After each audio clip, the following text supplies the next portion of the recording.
నా పేరు అనగా కుర్ర కమల హాసను, పాడేరు నియోజకవర్గం, కొత్త పాడేరు గ్రామం, అరకు పార్లమెంట్ ఎగ్జిక్యూటివ్ మెంబర్ని. ఈ యొక్క ప్రెస్ మీట్ ఎందుకంటే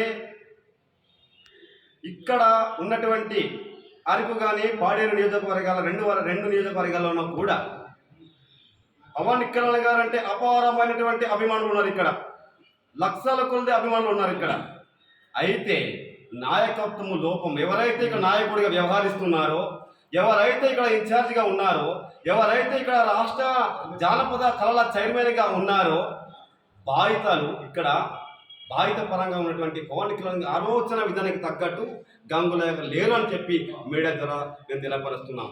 ఎందుకంటే మొన్నటి దినమున అరకు పరిధిలో ఉన్నటువంటి కొన్ని గ్రామాలలో పవన్ కళ్యాణ్ గారు గిరిజనులు అంటే అపారమైన ప్రేమను చూసి, వాళ్ళు పడుతున్న కష్టాలను చూసి అక్కడ కరెంట్ లేని పరిస్థితుల్లో కరెంట్ ఇవ్వడం జరిగినది. రోడ్లు లేనటువంటి రోడ్లలో కొంతమందికి ఆ గ్రామాలకి రోడ్డు వేసి ఎంతోమంది గిరిజనులకు మేలు చేసినటువంటి పరిస్థితి.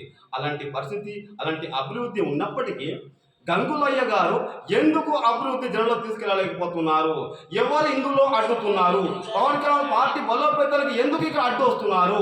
ఇందులో గంగులయ్య పూర్తిగా పవన్ కళ్యాణ్ కార్యకర్తలుగా మాకు సమాధానం చెప్పాలి.